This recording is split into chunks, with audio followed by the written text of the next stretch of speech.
Hi, everybody. It's Captain Canadad, and I am here today with none other than Dean. Dean, say hi to everybody. Hey, Kevin. Hey, everybody. There you go. That covers the bases. So, Dean, um, Dean is here with us today to help me promote local businesses.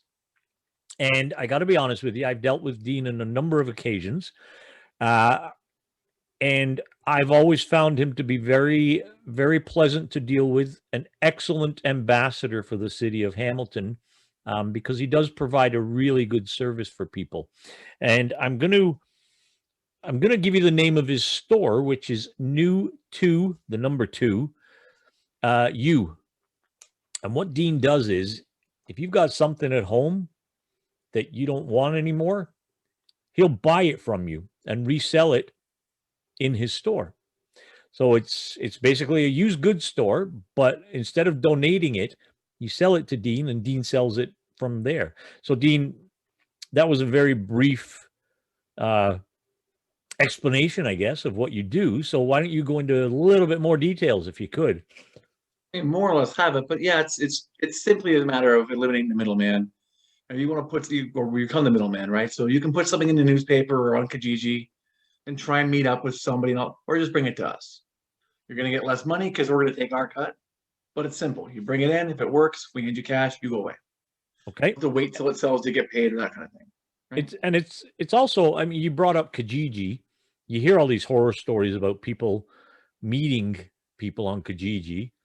Um, and it going horrifically wrong. We don't need to get into stories about. There's so much more urban legend than there's truth. I'm not going to, I mean, there's sort of competition for me, but I wouldn't trash talk my competition. I mean, I No. think it's a useful service.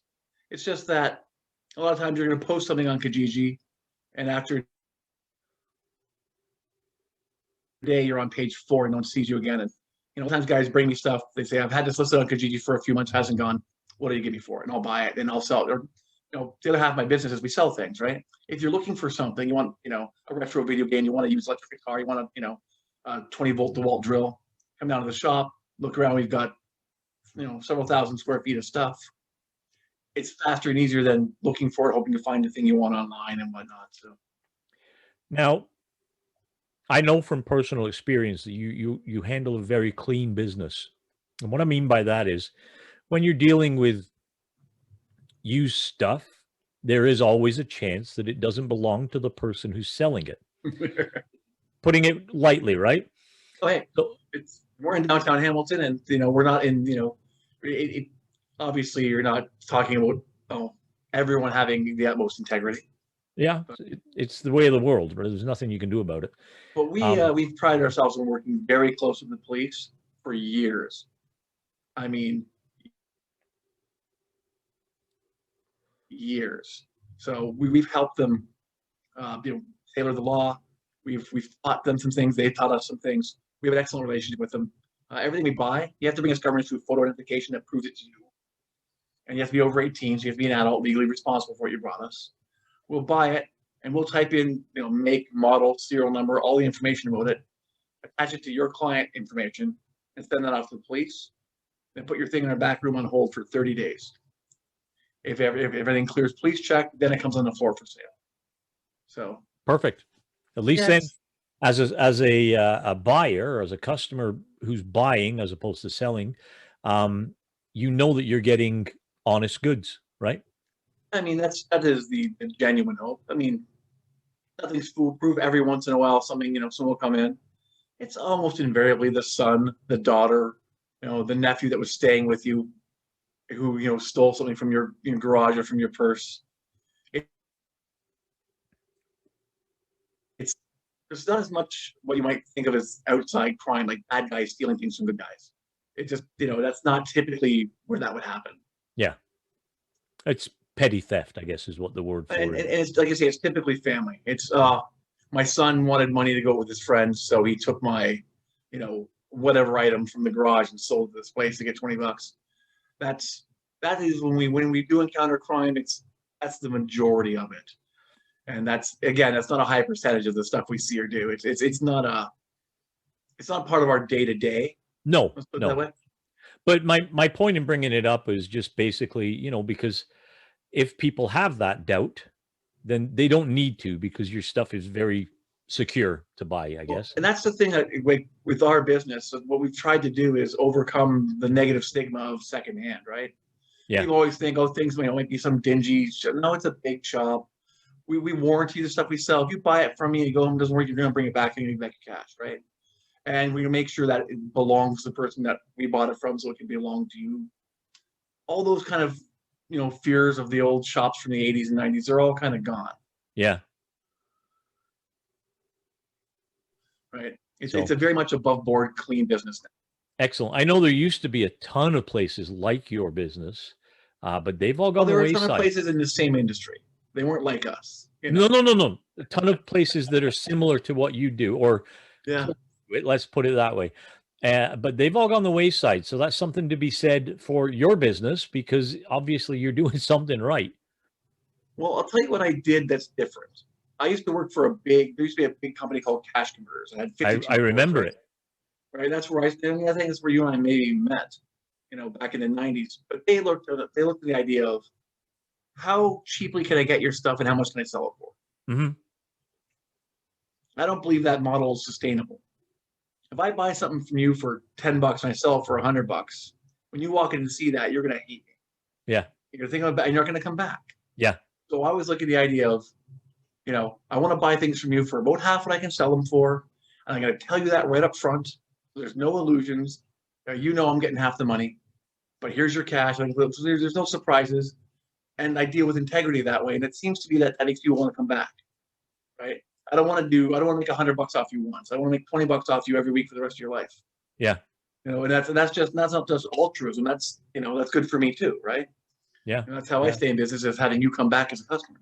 Yeah. Repeat business is the best thing you can get. And the fact that you get repeat business, again, speaks volumes for your business. So my hat's off to you with that. Thank you, sir. Well, and also I want to bring to the table the notion that you do actually provide a service, because let's face it, we're in tough times right now with COVID. A lot of people have not got the extra income that they want, they need. And if I always look at it like this, if I've got something, and I don't right now, but but if I've got something sitting around here that is collecting dust, and I'm never going to use it, probably, most likely, in the next 6 years of my life, then why not get rid of it and get something for it, right? You've touched on two things there. One, my thought is, if you go through your house and it's got dust on it, sell it to me because you're not using it. Yeah. But the other is, people are going to think this is scripted. We did not rehearse this. But what you just mentioned with that, the last 3 straight days I've been dealing with a gentleman who's been bringing me stuff he's kind of mining from his basement. And he's found all kinds of old video game stuff. He thinks is kind of worthless. Yeah.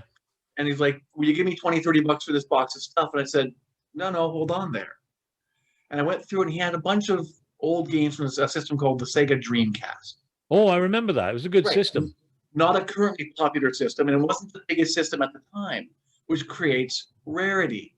Yeah. So I stack up his games like, this is your stack of games that are each worth $40. Here's your stack of games that are each worth $20. So the thing he wanted $20 or $25 for, I ended up giving him $160 for. And he's thanking me like, you're putting food in my family's mouth. I'm like, don't thank me. I'm making money off you. This is not out of charity.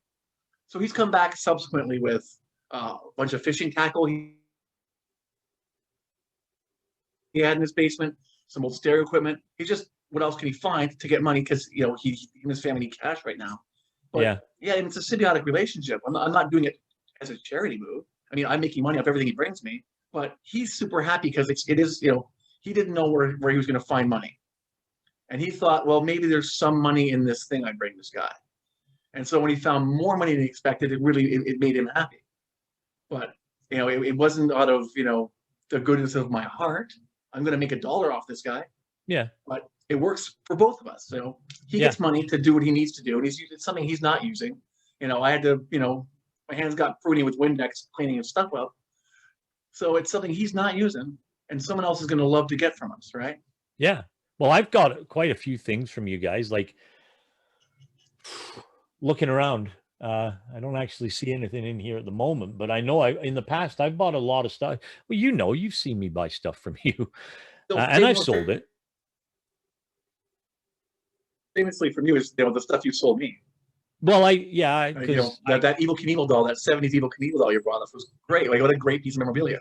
I loved that thing. It was a tough time that we were going through that I had to get rid of it. But again, tough time.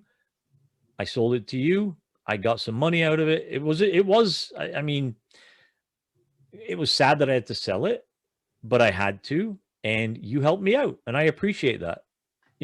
I mean, could I have got more? Probably, but I would have had to go through the hassle of doing it. With your business, I walk in, I put it on the counter. What would you give me for that? You tell me. I'm not the kind of haggling kind of guy, so I'll never say, give me 45 and 75 cents.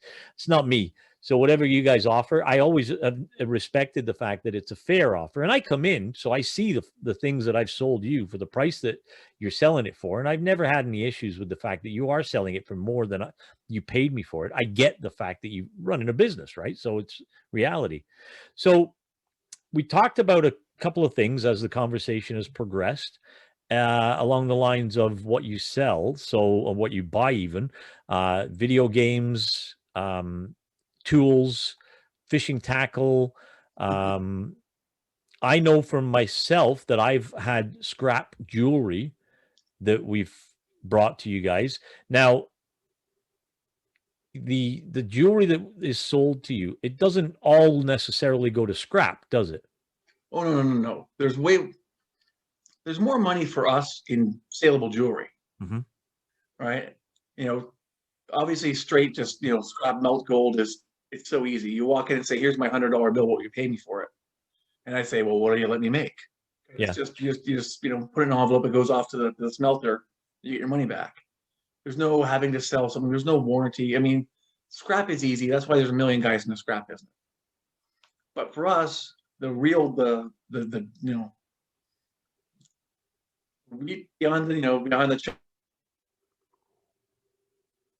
chaff is the jewelry.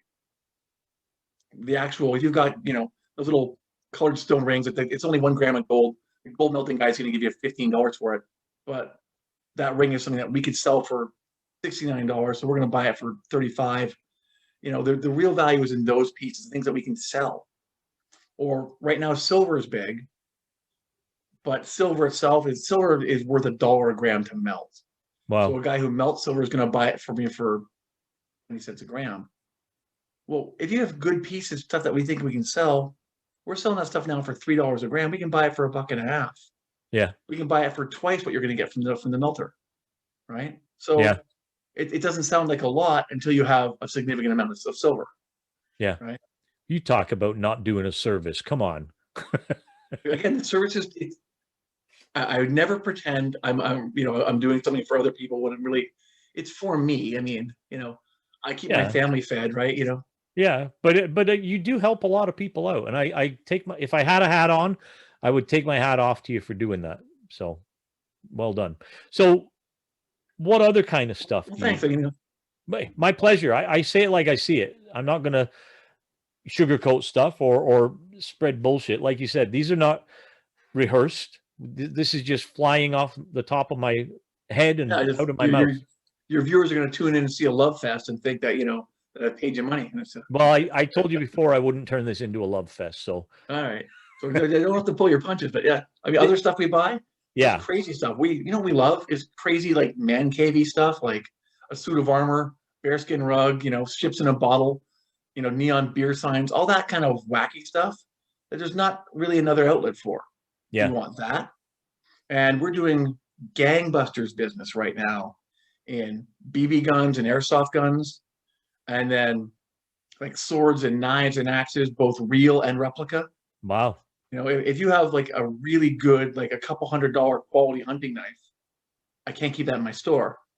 But at the same time, if you have one of those straight from China hanging on your wall samurai swords, they sell too. Yeah. Right? To different people and for different reasons. But all of that stuff is really popular. And it's something a lot of people don't realize there's value in. Yeah. What else have we got? Weird. Lately, we found a weird one. We used to turn down all the previous generation cordless power tools. Okay. No one wants that stuff. They only want the current stuff. Yeah. Well, it's been 4 or 5 years now, the current generation. Now the old generation is so scarce that guys who have those tools who are in love with them can't find batteries. Hmm. In the last couple of weeks, we've seen this huge uptick in demand for old school batteries from previous generation tools that guys can't get anywhere else. Wow. Yeah, it's stuff that we used to, sorry, take it away, we can't take it. A friend of mine, Manny, over at 689er Tools, who does a lot of used tools, was paying to dispose of these batteries by the bucket load. He has to pay to get rid of them? Yeah. So I was Wow. talking to him the other day and telling him the story. I said, no, bring me. He's like, he got mad at me. I didn't tell him sooner Yeah. because he's been paying so much money to dispose of these things. And yet now there's money in them. Yeah. You know, and the, oh, you're frozen again. So are you, but we'll get through it. Don't worry. So I'm supposing it's kind of like it comes and goes in waves, you know, what's popular, what isn't, and then all of a sudden it's popular again. And then it's like, for example, and I know you don't deal in these necessarily, but hockey cards right now are really booming. Except for the 90s. Is that right? If you call the hockey card guys and say, hey, I've got a bunch of cards to sell you, they're going to say, great. If you got anything from the 90s, keep it. Yeah. The 90s, because then the hockey, the collecting was in such a boom. Everyone collected. Yeah. There's no rarity. Rarity breeds value. If you have your hockey cards 6 seasons earlier, money in that stuff. Yeah. But anything after the big boom, there's too much of it. And everybody and their father bought 5 sets and put them aside thinking they'll be valuable. Eventually, yeah, yeah. Right? Yeah. What's the what would you say is one of the rarest things that you've had come in the store?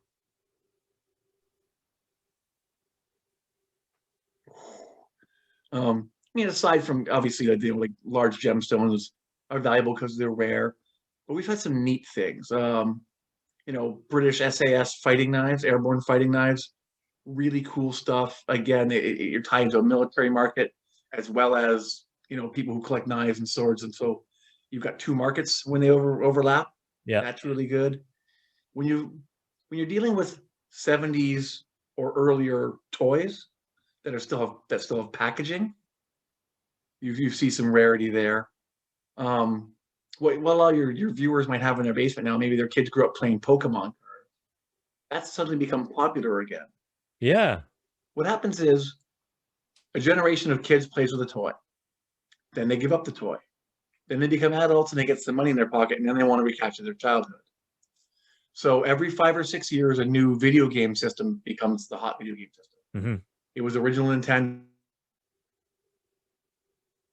then it was Super Nintendo, and Nintendo 64, and now GameCube games are coming into value because people want to buy back their childhood. Yeah. Well, same thing now with these Pokemon cards. That these kids who played Pokemon when they were young want to get it back, and we just had a card PSA graded at a Dark Charizard graded at 9.5. It's going to sell for $3,500. Yeah. You get your whole stack of cards of a few thousand cards, and most of them are worth nothing. You find 1 or 2 that are worth 50 or $100, and it pays for the whole bucket. I'm looking around for them. See, my daughter's got some somewhere. And again, if you have them, you know, you might have, you know, a pile of nothing. Yeah. But you find 1 or 2 gems, and that's your ruby in the mountain of rocks, right? Right. I might be seeing you sooner than I thought if I can find hers. Well, and that's the thing, you know, anything that, you know, that the generation who are now starting to get some money in their pocket, that the, Mm-hmm. you know, the, well, like millennials and stuff, you know, people in their mid-20s to early 30s, they're starting to get some money in their pocket. They're the ones who want to recapture their youth. Okay. Your youth, good sir, I'm not going to, you know, hazard a guess, but I'd say it's probably somewhere closest to mine. But you're not desperate to go out and get Atari. You know, No. You know what I'm saying? I'm 53. Okay, yeah. So we're close-ish. I'm 48, so we're in the same kind of range. Yeah. You're not knocking down my door trying to get an old Atari. No. You're not in that age where you want to recapture that part of your youth. But when you first become an adult and you're finally starting to, you know, feel your oats a bit, you're out of your parents' place, you got a bit of money in your pocket, that's when you want to go, okay, let me grab the things that I cared about when I was young. Yeah. So it's always trailing, right? This will phase will go, and then the next group will grow up, and they're gonna want to get whatever they did when they were young. Yeah. They're gonna want to watch the new Netflix remake of the cartoon they grew up watching, right? Well, And so on. did you see there's a new Tom and Jerry movie out? I've heard it coming. It's out. It's out. Yeah.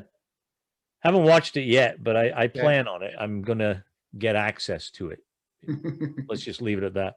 When my daughter was younger, when she was in like grade 1 or kindergarten, she went into school, and they were doing the old "Who's your daddy and what does he do" kind of thing. And she says, "Well, my mommy's a nurse, and my daddy pirates movies." I'm like, "Don't say that. What's wrong with you?" Well, that was a big thing at the time. Now I don't think people. It's nothing's considered a taboo anymore, right? Not really. I mean, other than talking and saying the wrong thing about the wrong people, that's a taboo for sure. So, when are you open at the store? Because this is something I've always. Well, it's on our website and it's on our door and it's on Google, but weekdays we're going to open the doors at 11 a.m., close at 6. Weekends like 12 to 5. But that's our new reduced COVID hours, which we've now had for a year and a half. Yeah, not so new anymore, is it? No, I think it is now the normal.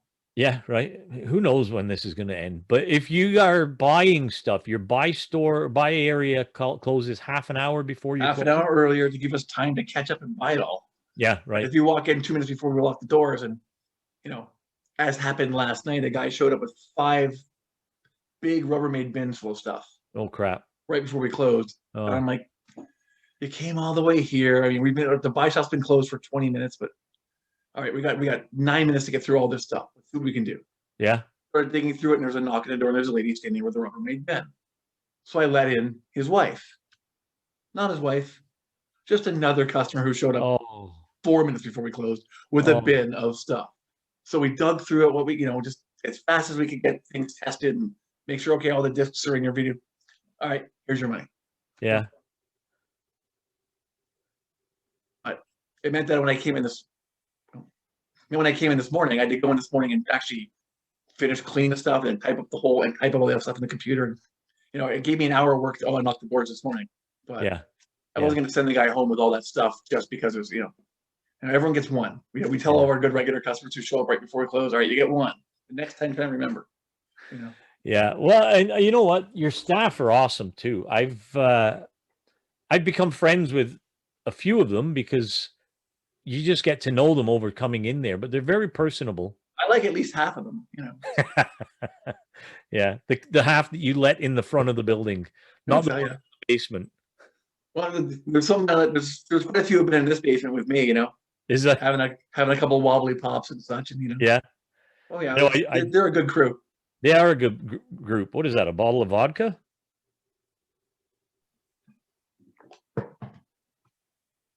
No, it's an empty wine bottle, just full of water. Oh, okay. Rather than crushing, bottle after bottle of water in a plastic bottle. I'm doing the responsible thing. Good idea. Hydrate. It's very important. Plus, I like the feeling of drinking out of glass. It just feels nice. Yeah. So, tell me about some other stuff in your store. Tell me about it. I know you guys buy instruments, musical instruments, because I've seen quite a few interesting ones in there. But tell me about I've sold a euphonium. I've sold a tamborichka. Good Gesundheit. Yeah, see, that's a Ukrainian folk guitar. Oh, is that right? Yeah, we've had all kinds of weird stuff. I mean, we've had just this week we did a trombone, a cello, always lots of guitars and guitar amps. There's a lot of rock and roll in Hamilton. Yeah, but drum sets. If you like a decent drum set, we can't keep them in. It's a matter of getting a decent one. People are always missing parts or whatnot. So if we can get a whole kit together, bring it in, bang bang. But there's not too much we won't do. Yeah. I bought 5 or 6 brand new xylophones a year ago. They're still on the floor, so it might not be a good mover, but most of it will go. It's a niche market. The xylophone market. Yeah. Yeah, I don't have too many CDs of xylophone music here at all. Like it's, rarely me and the boys get together and have a couple beers, put on some xylophone. Yeah. Can you hear my Google helper thing? It's you said something about Google, and now she won't shut up about xylophones and niche markets. Okay, hold on. Let me shut her up. There we go. So, yeah, those are some pretty cool instruments. Do you personally try them out, or We'll do you test get? them to make sure they work, but can I personally play any instrument? No, I have such god awful talent. When I changed schools early in grade 7, and I got put into with an instrumental music class. But to help me catch up, they gave me a private tutor in my own room, figuring after half a semester so I catch up. I failed to. Wow. And so for the next 2 years, my class did instrumental music, and I went and read books and studied history. And I kid you not, they gave me a B each year in music in exchange for my not showing up. Is that right? Nice work. Yep. So It's good if you grade get that kind of result. 7, 8, and grade 7 and 8, I got B in music for not going to music. That's It was a good awesome. deal. That's awesome. Yeah. All right. So one thing I like to do, and I didn't tell you about this, but one thing I like to do on my videos, and we'll get this one out of the way now, because if you're watching this, folks, this is going to be a recurring video where Dean comes back and shows us different stuff that's in the store and gives us some ideas of what's hot in the market now if you're selling stuff. Maybe some tips on selling, such as clean it before you take it in. Just a suggestion. Well, it'll certainly get you more money. Yeah, of course. If it you looks bring like in something crap. and it's just covered in, dog hair and unknown stains and whatnot, we're gonna think that perhaps you didn't take the best care of the product, but might not be the best long-term bet for us. Yeah. And as such, we might, if we have a range of price, you're gonna be on the lower end of the range. Yeah. Same way if you went to sell your car and in Auto Trader, but your car was covered in mud and the tires were low, and someone's gonna go, what's with this thing, right? It needs new windshield wipers. You're gonna run it through the car wash first, and all of a sudden, reinflate your tires. Your car's gonna sell for more money. Yeah. It's pretty simple math, right? Yeah. Yeah. So I like to ask people 17 random questions just to get to know them better. Get me. Okay. Are you ready for this? There's nothing too pressing in it, but here we go. And you have not seen this at all, right? I did not prep you for this. You suggested to me that you had a podcast that you wanted to talk about local businesses. Yeah. That's all I know. Surprise. Okay. So number 1, tea or coffee? Neither. Neither. I do not drink either of those. Is that because of the caffeine content, or you Oh, just heck no! I used to drink 3 cans of Coca-Cola in the morning before I got to work. Wow. Not about that. I can't stand the smell of coffee. I got to tell you, you've lost a lot of weight since I first met you. Well, I lost a bunch, and then over this last lockdown, I put a ton back on. Really, eh? Well, You don't show it. A standard meal for like Summer and I, for the wife and I, when we go to say McDonald's, it's 2 adults and 2 children, and we're spending $120 At McDonald's? So, cute story about the wife. Last time we got our Harvey, she got her buffalo chicken poutine and 3 of her different sandwiches. Yeah. I didn't have her 4th sandwich that when we went home, and she was pretty unhappy it wasn't in the bag. Wow. I'm a 2 Big Mac combos plus chicken nuggets kind of guy. Like, oh yeah. Wow. Shovel in vast quantities of food. Vast. Wow.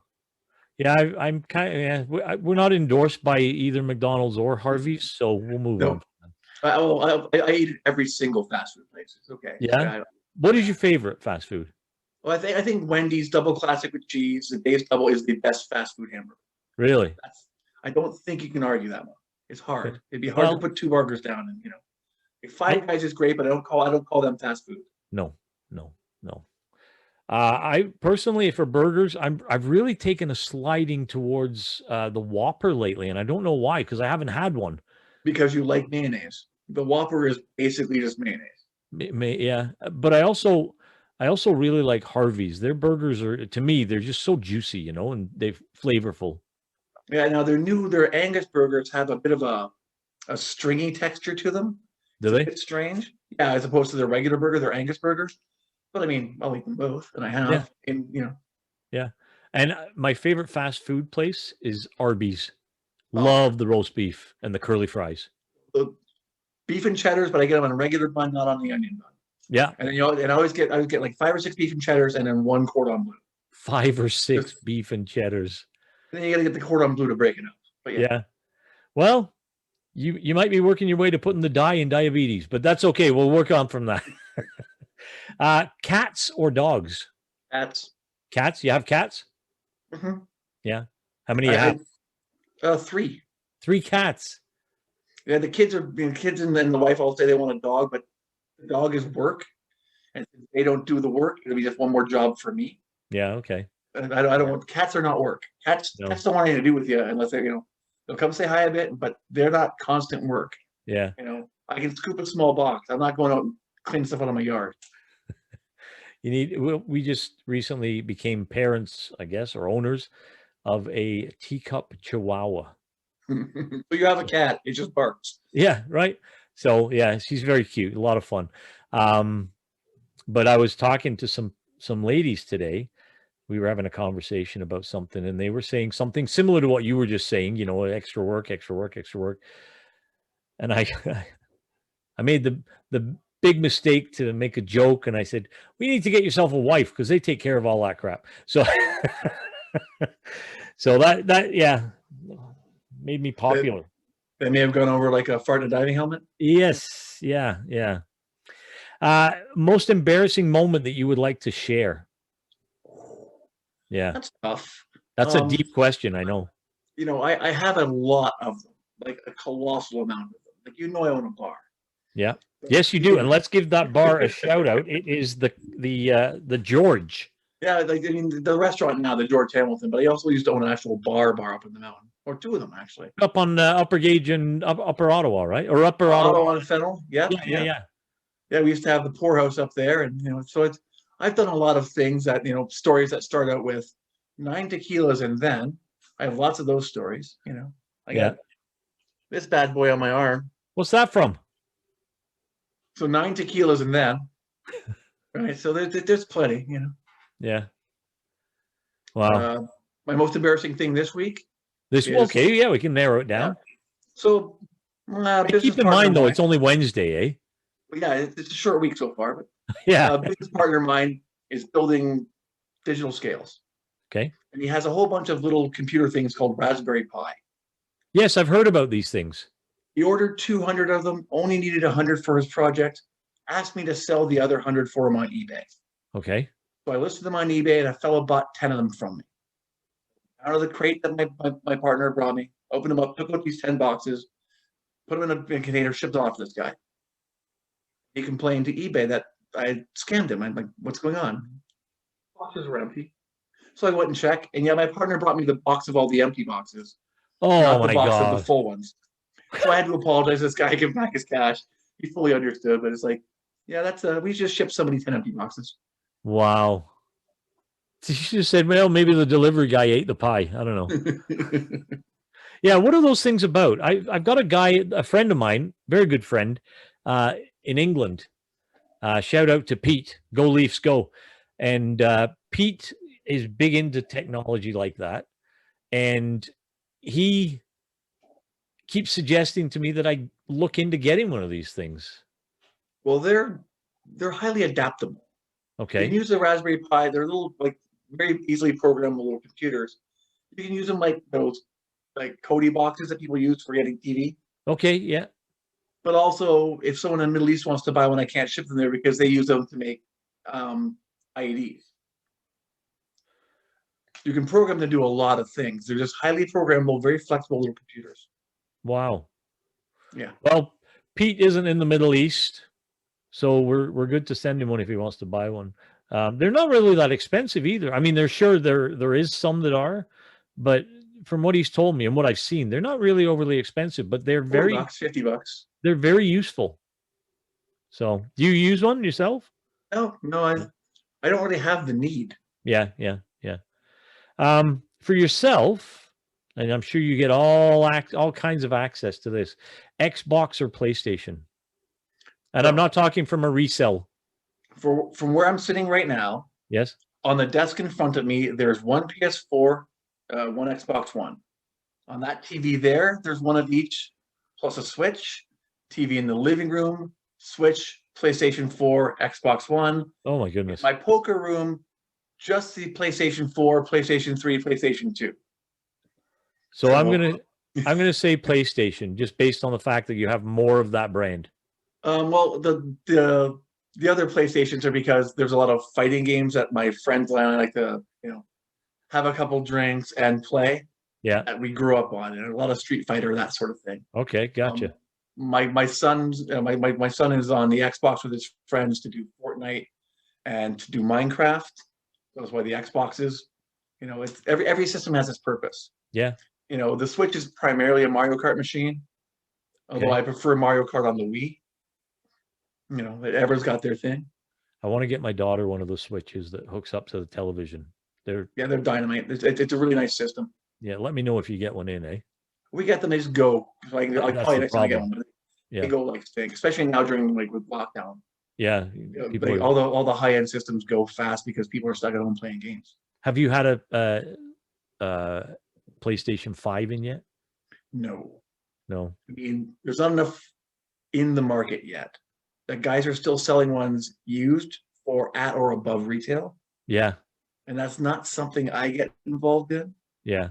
I want to make sure you're getting a used product at a used product price. Yeah. Well, that's again, that You goes know, back to being respectful, right?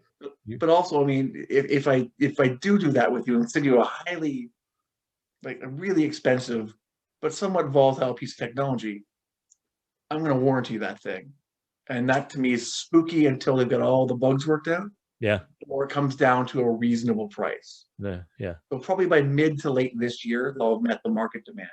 There are still guys on waiting lists at Best Buy. Is that right? Yeah, there are still people who want them who can't buy one. Wow. Wow. They're not cheap either. No, not at all. It's a pricey machine. This year they've especially new machines come out and they're about $400. But scaling with the times, I think this machine's come out at $6 and change. And I guess it's not too bad, like based on what it is, but yeah, they're interesting boxes, that's for sure. In your life, have you ever had a broken bone? yeah, this I just showed you. Yeah. Compound spiral fracture. Just oh yeah, It's healed up good. fantastic. Again, if I were to plug anyone, people at LifeMark Physiotherapy, I was told by more than one surgeon and more than one person with similar injuries that I'll never get anything close to full mobility in my shoulder back. Be happy if I get half, and if I have pain for the rest of my life. Wow. And instead, 100% mobility back and pain free. This is now my good shoulder. Wow. And it's because the physiotherapist I had there, he pushed my limits to Yeah. the point where I cursed his name, but he got me where I had to get. And Yeah. so I could do nothing but shout his praises, right? A fellow named Brian over at LifeMark there. Brian Absolutely at excellent. Life Market. Yeah, at LifeMark, Upper LifeMark. Wellington and Mohawk. Okay. Okay. Are And you up on, that's- do you live up on the mountain or are you down the Yeah. mountain? You No, do. but they're the neighbor that's where New used to be in that plaza years ago. Right. I know that. But we went there because that's one of the physiotherapy places that takes OHIP. Usually, if you want physio, you got to pay for it. Yeah. But that place, my doctor wrote me a script saying, go get physiotherapy. I walked in there, I didn't have to pay a dime.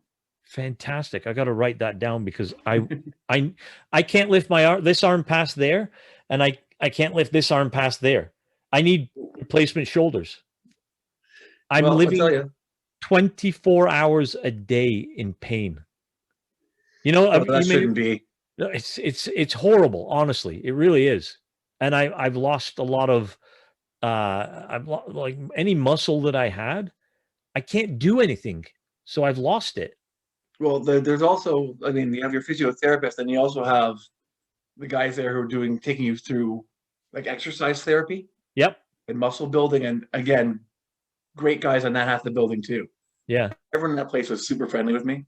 But yeah, so they had me doing exercises, and it was so embarrassing. Oh, really? I'm first trying to rebuild this arm, and I'm curling a 10-pound weight. Like, I used to go to the gym. Yeah. I used to curl 60-pound dumbbells.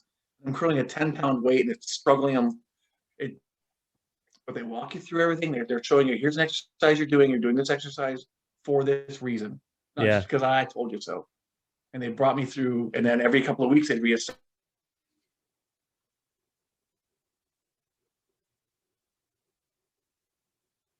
We seem to be paused.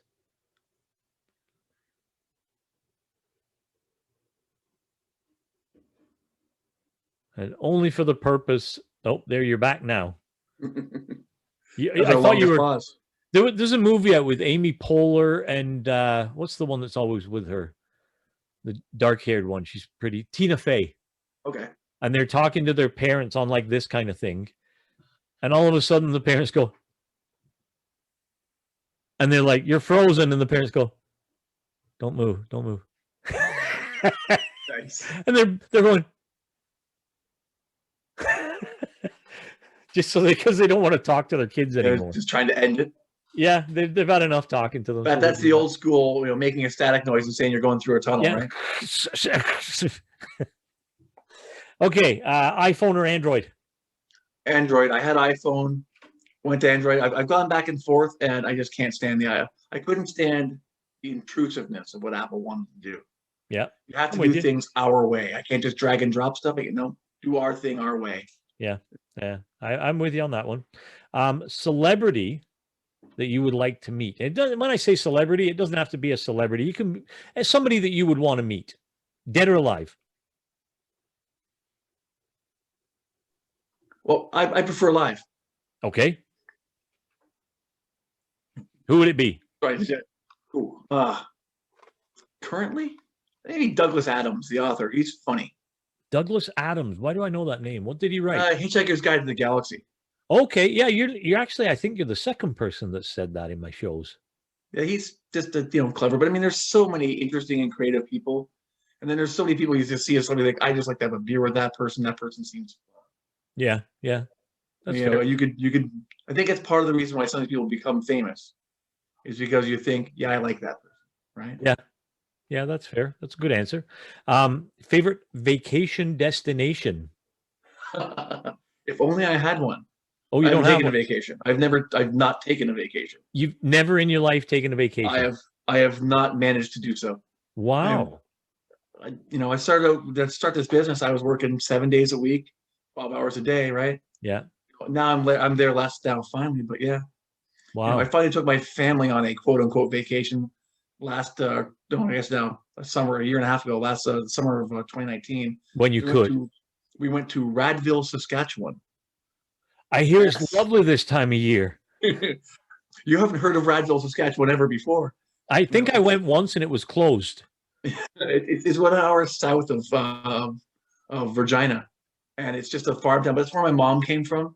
Very nice. All her family are out there, and my mom is now, she's got the Alzheimer's. Oh. So she's not 100% my mom. So we took her out there to see the family for a big family reunion before such an effort would be wasted. Yeah, nice. So that was my kid's first ever big vacation, was to go to, rural southern Saskatchewan. Not to denigrate southern Saskatchewan, amazing people, absolutely great people out there, but it's not the same thing as I took them to a beach somewhere or I took them to see the Eiffel Tower, Yeah. Well, I mean, I think in order to appreciate the rest of the world, you have to appreciate the country that you're in first. And you can't do that any other better way than seeing the country you live in. Well, that's a fact. I think anyone who hasn't been to the East Coast or been to Montreal has to go. Yeah. Even the West Coast. Vancouver and Jasper, get up there. Yeah. Right. Yeah. So many great places to see in Canada. And then there's Winnipeg. But no, I'm just kidding. Sorry, Winnipeg. Just kidding. I have two buddies who have moved to Winnipeg and stayed there. So they've stayed there? There's something going on there. Yeah. There's got to be something that you like, because they stayed. And one fellow is currently raising a family there. Good for him. There's got to be something going on there. Yeah. Right on. You had a guy working with you at the store and he went out to be an oil rigger. Yes. Our buddy Scotty J. Yeah. What's he doing now? He was a great guy. Very good guy. He's in Bonneville, Alberta. All right. Way up north. Wow. Where you have to have a block heater in your car. It gets cold. He's still rigging? He wasn't until a couple of months ago. I think he diverted from that into doing some home reno. And I think it just there's a lot of demand for guys up there to do construction, swing hammer. Yeah. And they gave him a chance to not be away at camp so he can be around his wife and kids more. Oh, he's got a kid, wife and kids now? Well, he didn't have them when he left, but the young lady he met out there kind of, the family came prefab for him. So Okay. Nothing wrong with that. Nothing wrong with that. He met the right girl. Yeah. And if someone's gonna become a dad, he's the right guy. He's a good dude. So he is a good guy. He was very nice. It became a chance. I always enjoyed seeing him in the store. Everyone misses him. All our crew. When he comes down to town about once or twice a year, we all make sure we go out and have a night. Yeah. Yeah. Well, if you don't mind, let me know. I'd love to see the guy. It's been a long time since I've talked to him, but yeah, I have yet to meet the person who doesn't like him. No, and that's understandable. Yeah. I've met more than one of his ex-girlfriends, and they still like him. Everyone likes him. Is that right? Yeah, Wow. he's just too likable. Yeah. All right. And I think I might have an idea what this might be, but what's your favorite movie? All time, I'm going to say Princess Bride. What a great choice. Yeah, what a great choice. Kids can like it. Adults can like it. Yeah. I can watch that. I can watch that movie time and time again and not get sick of it. My favorite line. Comedy, adventure. You ready? My favorite line from that movie. Anybody want a peanut? I can hear that 10 times a day and it still cracks me up. That's at the end of Fezzik's group of rhymes, and they're on the boat. Yeah, heading toward the cliffs of insanity. Yeah, that's right. And he's I saw a shirt the other day. It was like Charlie Brown character of Andre the Giant, and underneath it said, "Anybody want a peanut?" I like it. I like it. So I can't say it without attempting to sound like him either. So you said you had an idea what it might be. What did you think I was going to say? I thought you were going to say, based on what you had said earlier, it might be leading towards The Hitchhiker's Guide to the Galaxy. No, I mean, I grew up in the 70s on the records. Yeah. I don't think there's been a movie adaptation yet that's been good. Yeah. Right. Well, I'll take the British TV series over the movie they made. I was going to say there was a TV show in England that was based on it. So. I mean, other than that, I go with like Reservoir Dogs. That's a solid flick. It's good all the way through. Yeah. Okay. Pineapple on your pizza? Yeah, absolutely. Especially when you're eating cold pizza, it adds a little liquid because your cheese is all solid now. There's no mobile fats anymore, so you need a little liquid. Yeah, I always, you know what I do for eating cold pizza? I heat it up in the microwave, but I put a glass of water in with it. It helps keep the crust. Yeah. And it really adds a bit of moisture back to the pizza. It's good. I like it like that. Your best pizza reheating is always going to be in a toaster oven, so you get little crispy edges. Yeah. Have you been to the place on Upper something, Chicago style pizza? I grew up on Chicago style. I love that place. Oh. Yeah. They don't endorse the show. Their deep dish pizza. Have you had their roast beef pizza? Roast beef pizza? So it's the regular deep dish Chicago, but the whole bottom layer is roast beef, and then they build the pizza on top of that. Really? Dynamite. Yeah. Obviously, if you've had their bakery rigatoni, it's great. Their chicken Alfredo, absolutely excellent. Oh yeah, I've been eating there since I was a wee youngin. Is that right? We have a go-to. We eat their fried ravioli, which I love. We eat the bread that they give you, and then we always get the Chicago style deep dish pizza just with pepperoni, olives, and pineapple. Well, it's a wheel of cheese. It's a block of cholesterol is what it is, but it's so delicious. But I mean, you're going to eat 2 slices, probably, maybe 3, maybe. When I'm there after the ravioli and the bread, I normally eat about 1.5 slices, and then the rest lasts me for the rest of the week. So I'm good. But they're amateur numbers, but all right.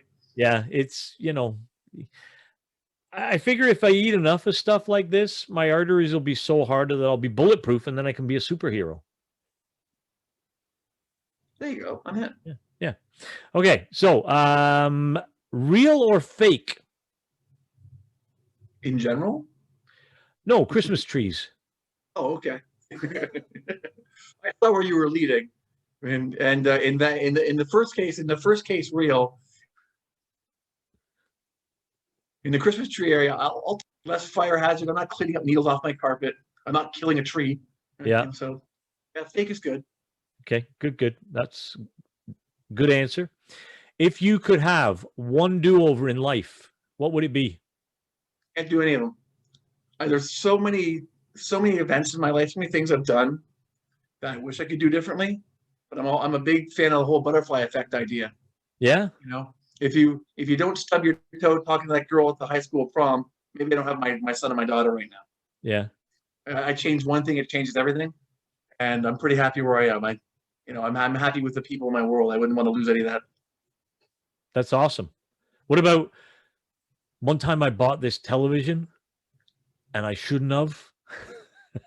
Something simple, Anyway, if you're happy, then that's good. Any change, right? Yeah. Is that how you met your wife? You stubbed your toe at the graduation? I met my wife by not liking her. Okay.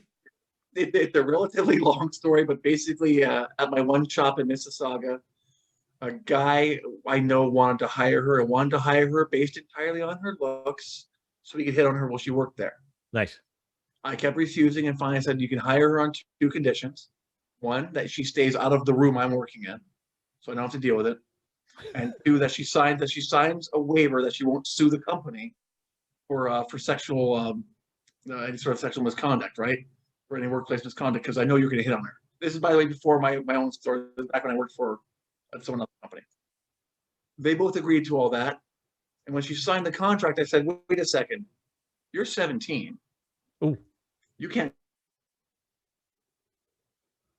sign this. So her dad came in, signed it. I don't know the whole situation. He signed it. He said, no problem, hire her. So she worked for us as a jewelry girl, apprenticing with my jeweler, until such time as that store closed and I went on my own.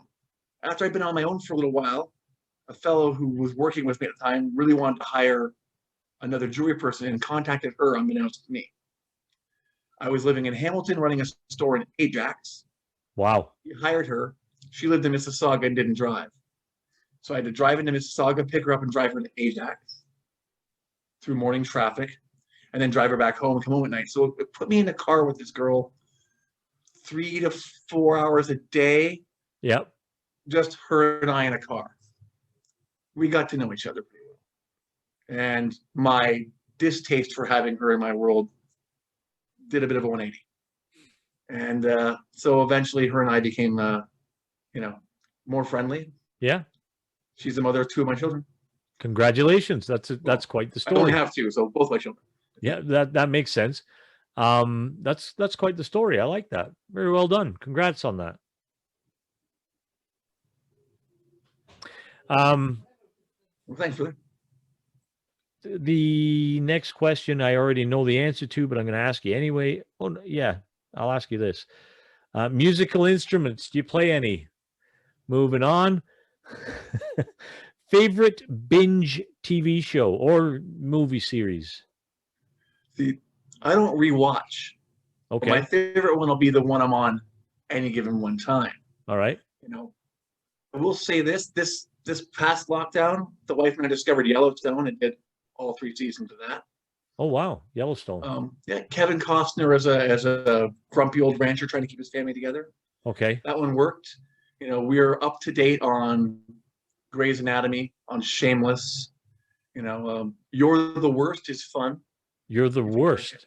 I haven't seen You're the Worst. It's two rather not great people in sort of a romance. It's worth it. All right. I'll check that out. You're the Worst. It has an adult level of humor. Okay. I might be able to bring myself up to it. Yeah. Favorite band? So I grew up, my 3 favorites are AC/DC, Rush, Van Halen. Those are my 3 growing up. Lately I've been, exploring other things. I got into a phase where the modern stuff from Everlast really kind of spoke to where I was in my life.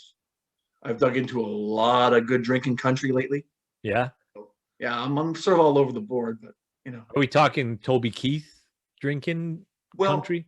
I mean, if you really want the, the redneck, kind of pro-Trump sound of things, Toby Keith's got a great voice. He does. And But he's there's comical too. yeah, but there's a lot of that stuff that doesn't have to have that same flavor that you can still have a good time to. Yeah. A guy named Luke Combs lately has been on my mind. Okay. He's been fun, but I'm all over the board. If I had to pick one favorite band, it's still going to be Rush, just for the poetry. So They're if you've watched my shows already, and if you haven't, that's okay. But anyway, if you've watched it, what? I can see you. oh shit, the camera's on. Sorry. So you would have heard that I almost ran over Geddy Lee. Oh no. I did, and I'm not making this up. I was driving down Yonge Street, and it wasn't my fault because he ran out in front of my car walking his dog. Well, and it wasn't a car; it was a van, and it was full of equipment. I was going to fix a dish machine in downtown Toronto, and he ran out in front of my car with his dog, and I had to slam on the brakes and honk at him. And he looked at me, and I said, "Geddy Lee." well, there's no guarantee you would have heard him. I mean, he is a rock god. Like maybe it's a bounce right off him. I'm pretty sure the dog that he had, it was a small dog. It wouldn't have helped him in this bending anything off. So yeah, but I'm glad that I didn't. Yeah, it's Canada's ambassadors of rock. Right. And did you ever see the movie I Love You Man? Yeah. And slap of the bass, and they're doing the Rush. Yeah, Paul Rudd and Jason with the Segel. Yeah, the great film. I love that film. That's one of my favorites. Which brings me to my next question. No, it doesn't. Best concert you've ever been to? Rush. Yeah. Yeah, I mean, I've had a few really fun ones. When I saw the Northern Pikes at Hamilton Place as a youngin. They are awesome. Really good show, or Great Big Sea at the amphitheater, right? Great Big Sea used to just really entertain at the amphitheater. But one time I went and saw a Rush show at the amphitheater as well, called An Evening with Rush. No opening act, just 3 hours of Rush. And I was like, now I know what the gods will do for inspiration. It was just really solid. Wow. So that's probably my favorite concert of all time. But I had some good concert stories from AC/DC shows and stuff where the boys maybe had a couple of wobbly pops and things that were entertaining. Yeah, it's a different crowd than going to see Rush. Yeah, so. Yeah. I'll tell you. You mentioned the Northern Pikes, and for anybody who doesn't know the Northern Pikes, look these guys up. I truly believe that they are one of the most underrated bands ever. The same with Big Wreck. Oh well, yeah, Big Wreck. I mean, amazing. Yeah, and across the board, like vocally and instrumentally. Like Thornley went on his own and stuff. But yeah, good quality stuff. Very good. I saw them recently in Ancaster. They were doing a show at the Ancaster Fair, and it was a drive-in concert. And man, that guy can play. He makes that guitar sing, I tell you. It's weird because it's when I was growing up, and certainly in your time too, you like bands and you would debate which band had the better guitarist, which band had the better bassist. The youngins I work with now, they don't have those same conversations. No. They like a song, they don't even know the name of the band, and they certainly don't know the band members. Yeah. And so for a band, it's not really even about the musicianship for a lot of the modern bands. It's can we be catchy? And that's it. Will we get our our $1 iTunes download? Yeah. And it's not about the craft and the musicianship, right? Yeah. So it's nice when there's a band that I think of like as a throwback. Yeah. Who really care about their musicianship. It matters how well they play. Yeah. Well, I think a Big Wreck in that range. They're awesome. They truly are amazing. My favorite band of all time though is U2. So there's a band that's fallen on some public relations hard times. Yeah, well, with the Apple, with the automatically giving everybody their album. I don't know what the hell they were thinking when they did that. Seriously. Well, it's a nice. First, they don't need the money from selling it, and secondly, what a neat PR thing. Hey, everyone has our music now. Yeah, but it's a cute liked idea. It. Yeah. Well, I don't even know one song that was on that album. Again, because I had to face a certain backlash where now it's not cool to want to like it, right? Yeah, I You know, if guess. you go back to the time of, like Achtung Baby or before, like when Rattle and Hum came out, there was no stopping that band, right? Everybody loved them. On the heels of Joshua Tree to go into Rattle and Hum, they could have gone on stage and just played a kazoo and people would buy it, right? But after, several albums of a couple of hit songs, and they're not playing like angsty young, Irish boy rock anymore. They're making prog rock sort of, you know, poppy songs. They don't have that same core anymore. Yeah, So they don't have the goodwill anymore that people will forgive them a faux pas. yeah, Right. yeah. And last one. If you can be reincarnated, what would you like to come back as? It can be anything at all. Yeah, I'll take another shot at being a person. Yeah, I think we've got the best deal there is out there. yeah, You know, like no other species, let alone if you want to be an inanimate object. But the whole girls' bicycle seat thing is funny. But like there's no other species out there has what we have. I'm a firm believer that people talk negative, but really look at it. Life right now is the best it's ever been, and if you get to come back again, it's going to be better and better still. even with COVID. Look at your life right now with COVID and think that right now you still live a better life than Louis XIV, the Sun King, who was the richest man in the world at the time, right? Yeah, Like if you pick up your phone, you have a chef from every type of cuisine around the world at your beck and call, yeah, and the food will be hot and ready at your door in minutes. yeah, Right? If you want any kind of clothing, it's available to you and get your door the next day. Like the vast amount of things available to you. You don't have to slave to get the money to put coal in your furnace to keep your house hot, or are you making candles to keep the lights on? No, yeah, it's all there. It used to be like something like 70% of your day's labor paid to heat your house. yeah, How much does it take to heat your house now? Less than half an hour a day of labor. It's just the world we live in now has so many. Like I'm talking to you, we're not in the same room, and we can see each other. This yeah, is Jetsons stuff. This is stuff from the Jetsons, yeah, and this is so casual that my children do it with their friends. yeah, We live in the greatest world there's ever been, and the next one to come after, who knows? I go tomorrow. I go 20 years from now. The next one's going to be even better than this one. yeah. So We have a friend, I think he's turning 93, 94 this year. Great guy. His name is Lyle. Lyle, I know you're never going to see this, but love you, buddy. And he some of the stories that he tells us to how he's accepted and dealt with the progress that civilization has gone through in his lifetime.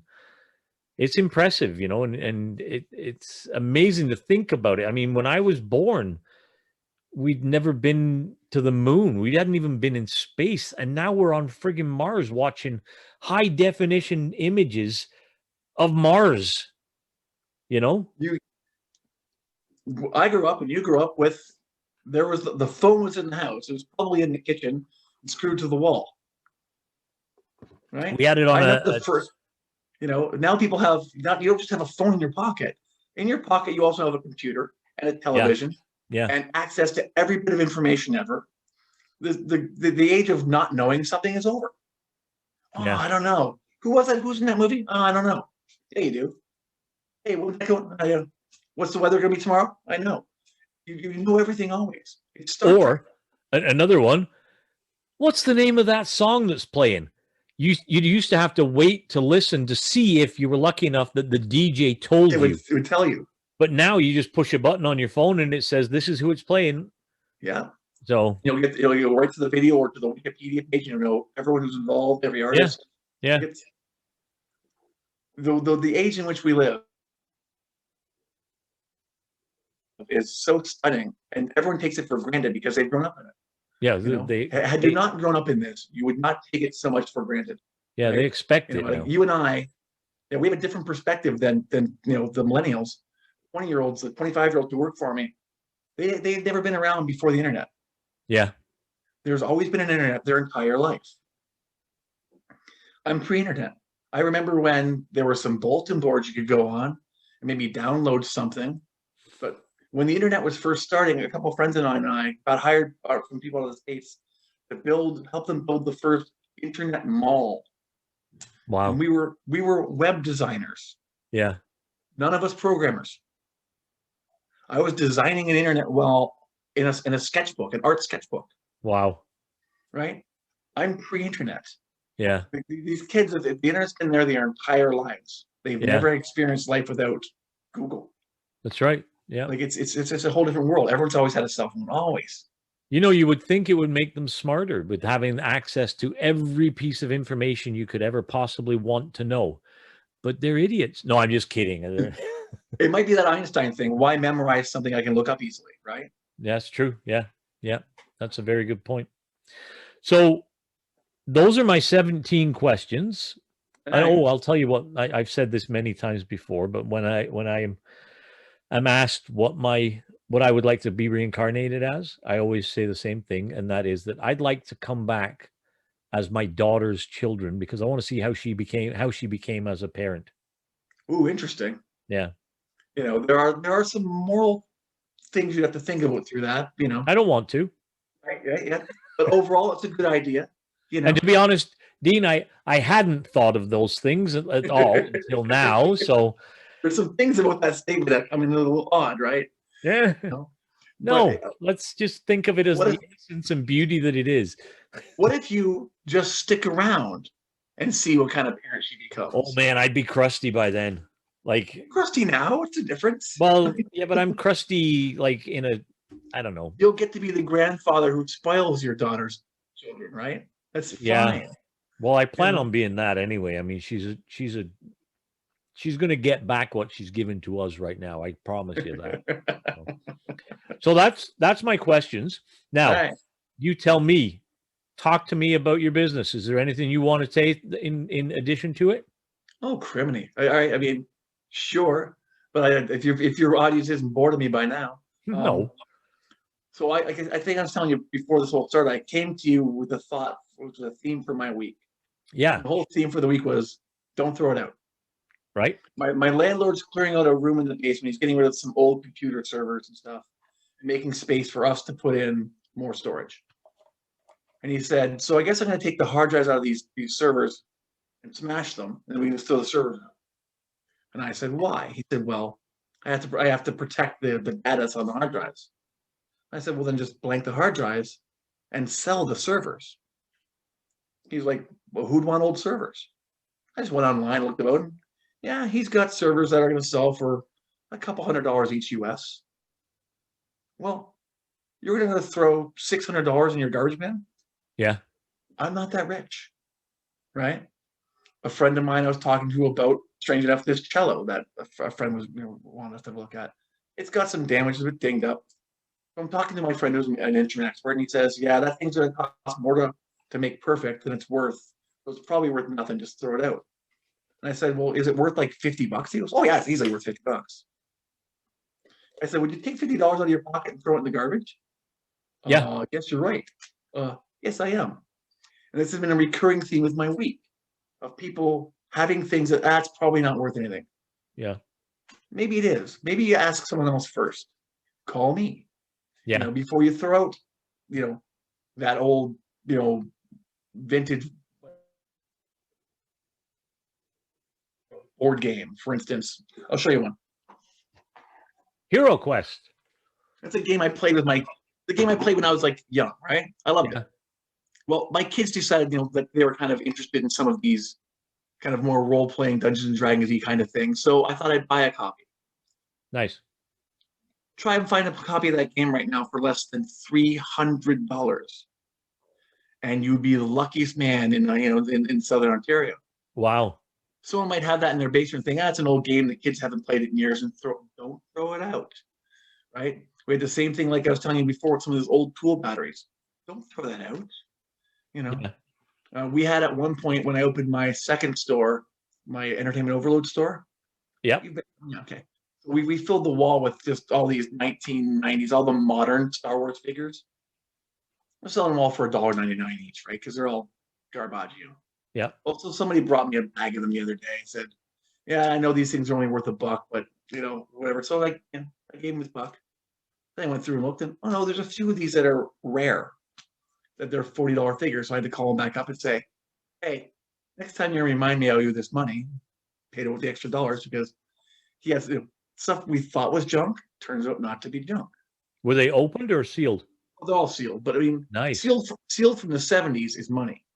Sealed from Yeah, the it is. '90s, no one cared about the Star Wars prequels. Yeah. So No. there's a few of these figures that are just suddenly, because now those '90s kids have reached that age, right? Yeah. So now it's their nostalgia. So they care about, the modern Star Wars characters. Yeah. Who, people from my generation, we don't like Jar Jar Binks. That's not our thing, right? I don't know what they were thinking with that. And yet, but there are people who grew up on that. So that's, that's their Yoda. That's their Ewoks, So, okay, that's their comic relief. All of it. I can't argue with other people's tastes. All I can do is try to accommodate them, right? Well, yeah, why not? I mean, If I had one message, the message is, just because you don't see the value doesn't mean there isn't value. Before you just pitch something in the garbage, ask somebody, Yeah. See what it's worth. That's it. That's all I got. That's a great idea. So, as we wind this up, a couple of things I want to repeat for everybody. We are going to be making this a monthly, maybe smaller installments visit with Dean from New to You. Dean has a website. What is the website? Is it newtoyou.ca? Yeah, it's pretty lame, but I built it myself. It's so offensively yellow in color, but it'll get you to our store. Yeah, or not, maybe, I don't know. So newtoyou.ca. Now on that website, I'm pretty positive, and I'm going to say this speaking from my mind, okay, Dean? Dean doesn't show everything that's available in his store, because in order for him to do that, he would be on his computer 24 hours a day, 7 days a week, because they have so much stuff, And neat stuff. And it would turn over too quickly. There's 10,000 things on the floor. By the time I take the 10,000th picture, this many have sold. And yep. Yeah. So I don't have that kind of camera time. No, who does? Not even I do, and this is what I do. So, so newtoyou.ca, the store. What's your address now? It's on Main Street, right? 351 Main Street East. It's the corner of Main Street and East Avenue. 351 Main Street East. Now you do have, I've noticed you've got very stringent and strict COVID rules in place. One door in, one door out. One door in, all the questions. 10 people at a time in. And I have to give you accolades for the way you handle it, because you are very, you follow it like to the rules to the letter, and I appreciate that. Well, we have to, not just for the law, but like for the safety of my staff and for our customers. Right. I know there's a segment of my customer base when we first started doing this, wrote us bad Facebook reviews, were so mad at us that we're making them put masks on, or wouldn't let their children in without masks. But sorry, your child still breathes. What about my dog? Your dog still breathes. Leave the dog at home. So we had this thing where some people had some backlash. Yeah. But I'm figuring it's the only way to make sure my staff are safe. And if they're not safe, they're not coming to work. If they don't come to work, there's no store to come into. Yeah. And even if you don't believe the virus is real, if the customer next to you does, yeah, and do them the service of wearing your mask. It's like, I'm not afraid of snakes, but you are. I wouldn't bring a snake to you, right? Right. Well, maybe you should. So even if I don't have the same fear you have, I have to respect your fear, right? And so even if you don't believe in it or you think it's for the mask anyway, it's common courtesy. Yeah. So yeah, we're stringent on the mask thing. We're stringent on numbers. We will give you the pre-screening questions before you walk in. So you'll have to tell me that you haven't been out of the province and all that. It's a bit of a hassle, but you get used to it. I get that every store I go to, I always answer out of the country. I haven't been out of my apartment, basically. So, but so certainly drop by the store. And if you've got something that's sitting around collecting dust, take that dust off, take it over to Dean. It's sitting there doing nothing. You might as well get some money out of it and sell it to hell, or enable it to be sold to somebody that's going to use it. The cash won't collect dust, right? Right. Cash never sits long enough to collect dust. That's my theory. But give Dean well, don't give him a call. Go in and see the place, because giving him a call doesn't do justice to the store and the inventory that he keeps. So, Dean, thank you so much for this. I really appreciate your time. I know you're very busy with everything you've got going on between the George and the store itself. Is the George open for eating in now? Yeah. 10 Yeah, I people mean, at a time? Yeah, 10 people in the restaurant, no Yeah. matter what size your restaurant is, which is so crazy, right? Yeah. Well, it doesn't make a lot of sense. The little joint next to New to You has 8 chairs. They're allowed 10 people. My cousin works at a place called the Powerhouse out in Stony Creek.